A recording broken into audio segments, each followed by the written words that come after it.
ఈ కాంగ్రెస్ దుకాణం ఇంకొక రెండేళ్ల తర్వాత खेल खत्म दुकान बंद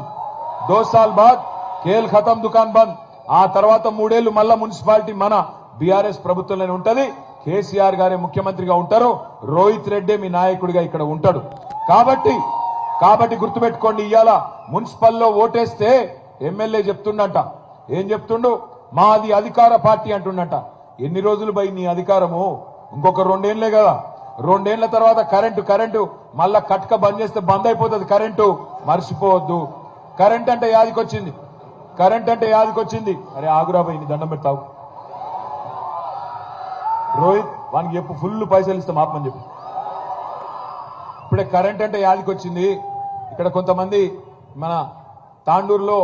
ఏదైతే బండల వ్యాపారం చేసుకుంటారో ఆ సోదరులు వచ్చి కలిసినారు వాళ్ళు చెప్తున్నారు అన్నా మాది కేసీఆర్ ప్రభుత్వం ఉన్నప్పుడు हमारी जो पत्थर की बिजनेस है माइनर मिनरल्स में थी पर आज ये लोग उसको मेजर मिनरल में डाल दिए उससे क्या हो गया ఇంతకు ముందు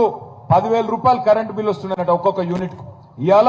90,000 80,000 లక్ష రూపాయల బిల్ వస్తుందంట అంటే ఇదేనా మరి కాంగ్రెస్ తెచ్చిన మార్పు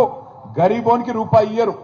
పని చేసుకొని 10 మందికి ఉపాధి ఇచ్చడానికి ఆయన కడుపు మీద కొడతారు ఎవలకు లాభం జరిగింది 2 ఏళ్లలో ఆలోచన చేయండి